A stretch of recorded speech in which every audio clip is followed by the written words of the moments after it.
ये तो देखो पेंशन दे नहीं पा रहे बुजुर्गों को, विधवाओं को, एकलनारी को। सारे काम हमारे वक्त में थे, अधिकांश काम रोक दिए गए। राशन की दुकान से जो मिलता था अन्नपूर्णा किट योजना, उसको बंद करने का दुख था। फोटो सीएम की लगी हुई थी जब मैं सीएम था। अब फोटो बदल देते, वही भजन लाल जी सीएम बन गए, उनकी फोटो लगा देते थैले पर। जोधपुर गवाह है कि जो यहाँ पर काम हुआ है, संस्था एम्स आ गया, IIT आ गई, लॉ यूनिवर्सिटी आ गई, आयुर्वेद यूनिवर्सिटी आ गई, कृषि विश्वविद्यालय आ गया, क्या नहीं हुआ जोधपुर। मोदी जी इतने झूठ आके बोले यहाँ पर 5 लाख दिए हिंदू को, 50 लाख देते मुसलमान को। आज कोई आगे पकड़ता प्रधानमंत्री जी को? इतना बड़ा झूठ बोल गया आप यहाँ पर। केंद्र में सरकार किसकी है? मोदी जी की है। वहाँ पेपर आउट हो रहे हैं, पंजाब में, यूपी में, बिहार में, कहाँ पेपर, गुजरात के अंदर पेपर सभी जगह आउट हो रहे हैं और आउट हुए हैं। इनका प्यार, मुझे मोहब्बत, विश्वास है। मैं भी बहुत अंदर से बात आया हूँ, आपको मालूम है स्लिप डिश हो गई थी, अच्छा लग रहा मुझे इस वजह मिल करके।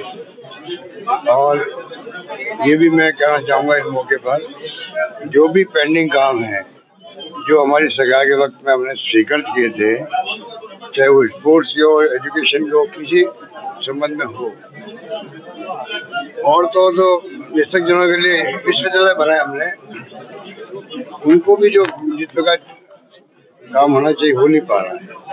तमाम इश्यू मिलेंगे, जो हमारे वक्त में सैंक्शन शुदा काम है उनको रोकने क्या टोके, उसके लिए बाकायदा हम लोग पूरी दवा बनाएंगे, वो काम करेंगे। हरियाणा का रिजल्ट कल आने वाला है, कल का सूरज उगेगा। परिणाम सबके सामने है, एग्जिट पोल में परिणाम आए हैं। उसके अलावा भी एक महसूस हुआ हम लोगों को, जब हम कैंपेन में गए तब बहुत शानदार माहौल, एक तरफा माहौल है। राहुल गांधी ने, प्रियंका गांधी जी ने जो रोड शो किया था, उसके बाद और ज्यादा माहौल कांग्रेस पक्ष में बन गया। अभी कार्यकर्ता भी आए हैं, जनता भी यही आपके जो काम है, सरकार के काम जो है वो याद कर रहे हैं। तो किसी की पेंशन नहीं आ रही, तो इससे शिकायत भी आ रही है। ये तो देखो पेंशन दे नहीं पा रहे बुजुर्गों को, विधवाओं को, एकलनारी को। सारे काम हमारे वक्त में थे, अधिकांश काम रोक दिए गए। और तो राशन की दुकान से जो मिलता था अन्नपूर्णा किट योजना, उसको बंद करने का दुख था। फोटो सीएम की लगी हुई थी जब मैं सीएम था। अब फोटो बदल देते, वही भजन लाल जी सीएम बन गए, उनकी फोटो लगा देते थैले पर। स्कीम बंद करने का दुख था। लोग उसको लेके बहुत आक्रोश करते थे। सड़कों को लेकर मुख्यमंत्री ने अभी कहा था एक दिन कि हम बजट देने को तैयार हैं। मुख्यमंत्री जी बातें बोलते रहते हैं, आए थे पहले भी, तभी वो हमारे बारे में कह रहे हैं कि वो कुछ काम नहीं हुआ। जोधपुर गवाह है कि जो यहाँ पर काम हुआ है, संस्था एम्स आ गया, IIT आ गई, लॉ यूनिवर्सिटी आ गई, आयुर्वेद यूनिवर्सिटी आ गई, कृषि विश्वविद्यालय आ गया, क्या नहीं हुआ जोधपुर में। और तो दिव्यांगों के लिए अलग से विश्वविद्यालय बनाने की हमने घोषणा कर दी, VC बना दिया हमने। और तो जो जयपुर के बाद में जोधपुर के अंदर महागौर मेडिकल विश्वविद्यालय है। लोग ये समझ नहीं पाते बीजेपी वाले, इसके मायने क्या है। विश्वविद्यालय खोलना मेडिकल के बारे में आज अच्छा से जयपुर के अंदर, उसके बाद में जोधपुर में खुल रहा है राजस्थान के अंदर। इसका एहसास तो बीजेपी वाला होना चाहिए। जो चुन के गए नेता, चाहे MLA हो, MP हो, उनकी ड्यूटी है कि इन सब कामों को ईश्वर गवर्नमेंट ने करवाया है। चाहे वो बीजेपी के लोग हैं, सरकार बीजेपी की है, उनको तमाम कामों करवाना चाहिए ना। वो इंटरेस्ट क्यों नहीं ले रहे हैं, ये मेरी शिकायत है उनसे। सड़कों को लेकर के सड़कों की स्थिति तो देखो पूरे प्रदेश में एक समय बरसात ज्यादा भी हुई है, बरसात ज्यादा हुई, इसमें कोई दो राय नहीं। चाहे सरकार किसी की भी हो, बरसात ज्यादा होगी तो सरकार टूटेगी। सवाल ये कि बरसात के बाद में अभी प्लान क्या है वापस मरम्मत करने का, बनाने का, उस पर हम लोग चर्चा करनी चाहिए हम लोगों को। सड़कें जयपुर में खराब है, जोधपुर में खराब है, पर उनको बनाने के लिए तो प्लान होना चाहिए ना। टाइम बन बने, वो एक बहुत बड़ा मैं समझता हूँ मुद्दा बन गया राजस्थान के अंदर, जोधपुर के अंदर। आपके कार्यकाल में जो आपके कार्यकाल में नए जिले बने थे, उनको भी वो रिव्यू कर रहे हैं। वो कह रहे हैं देखिए, वो तो नई गवर्नमेंट क्या सोचती है तो उनके ऊपर है।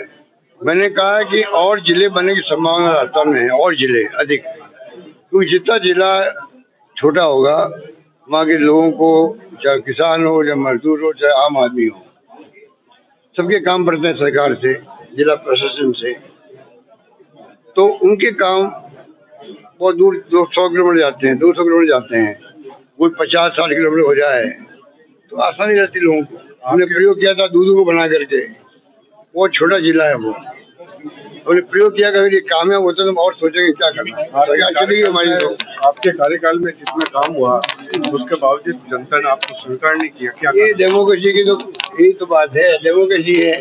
डेमोक्रेसी में कई फैक्टर काम कर जाते हैं। तो मोदी जी इतने झूठ आके बोले यहाँ पर, 5 लाख दिए हिंदू को, 50 लाख दे दिए मुसलमान को। आज कोई आगे पकड़ता प्रधानमंत्री जी को, इतना बड़ा झूठ बोल गया आप यहाँ पर। 50 लाख की शुरुआत ही हमने की थी, कन्हैया लाल जी का जब मर्डर हो गया था उदयपुर में, शुरुआत मैंने वहीं से करी थी। पहली बार आजादी के बाद में 50 लाख किसी को मिली थी। गजेंद्र जी ने और उल्टी बात बोलने लग जाते वो लोग। गजेंद्र जी ने कल बयान दिया था उनके पास काम नहीं है, इसलिए जो है इस तरह की बयानबाजी करते हैं। और वो क्या बोलेंगे, वो तो जनता फैसला करेगी, जिसके पास काम लगी हुआ काम नहीं है। भाजपा ने पेपर लीक को लेकर 17 पेपर लीक इलेक्शन को लेकर ये पार्टी हाईकमान फैसला करेगी क्या करना चाहिए देश का। सर भाजपा लगातार आरोप लगा रही है कि 19 में से 17 पेपर लीक हो गए आपकी सरकार में, सर क्या कहेंगे इसके बारे में? अरे हमारे वक्त में नहीं हुए हैं, केंद्र में सरकार किसकी है, मोदी जी की है, वहाँ पेपर आउट हो रहे हैं। पंजाब में, यूपी में, बिहार में, कहाँ पेपर, गुजरात के अंदर पेपर सभी जगह आउट हो रहे हैं और आउट हुए हैं। ये तो स्वीकार करना चाहिए उनको। हमारे यहाँ कम से कम कार्रवाई हमने करनी शुरू करी, कई लोग जेलों में बंद भी रहे हमारे वक्त में, उसको इश्यू बना के गुमराह करें लोगों को।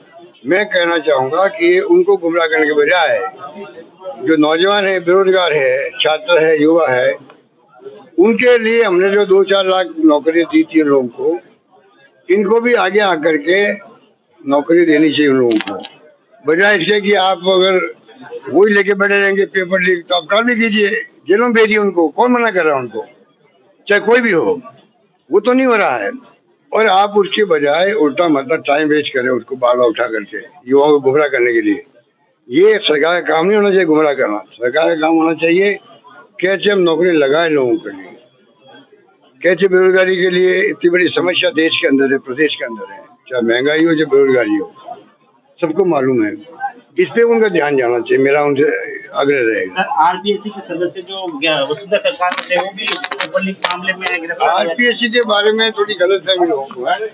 आरपीएससी और यूपीएससी आजादी के बाद में पूरे मुल्क में कानून बनाया गया था, एक साथ हर राज्य में आरपीएससी की तरह संस्था बनी हुई है। उसके एक मेंबर को भी अगर मान लो आपको हटाना है, आप नहीं हटा सकते, सरकार नहीं हटा सकती। तो सबको मालूम मेंबर भी नहीं हटा पा रहे हैं, तो उसको कैसे आप उसको भंग कर सकते हो।